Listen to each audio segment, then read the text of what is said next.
আসুন আজ আপনাদের আরও একটি গুরুত্বপূর্ণ হাদিসের কথা বলি।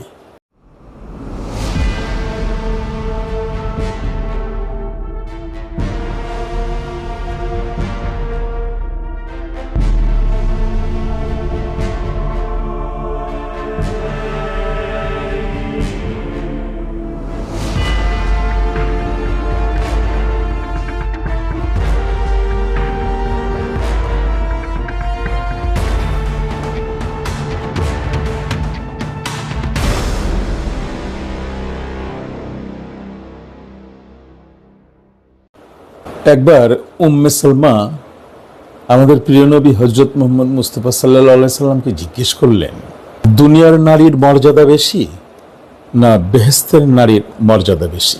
মুহাম্মদ রাসূলুল্লাহ সাল্লাল্লাহু আলাইহি সাল্লাম বলেন, দুনিয়ার নারীর মর্যাদা বেশি।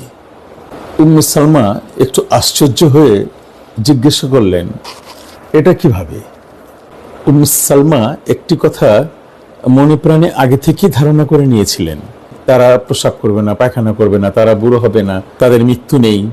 তাহলে কি করে বেহেশতের নারী চাইতে দুনিয়ার নারীর মর্যাদা বেশি হয়ে গেল? বেহেশতি নারীগণ জাফরানি সুগন্ধ দ্বারা মিশ্রিত, মৃগন আবির সুগন্ধ তাদের শরীরে, তারা তো এমনিই মর্যাদাবান, তাদের মৃত্যু নেই, তারা বুড়ো হবে না, তারা নাপাক হবে না।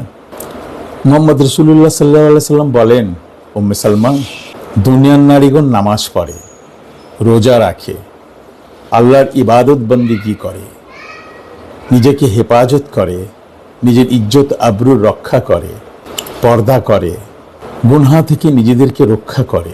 এই জন্যে দুনিয়ার ইমানদার নারীগণকে মহান আল্লাহ বেহেশতের হুরদের চাইতেও বেশি মর্যাদা দিয়েছেন।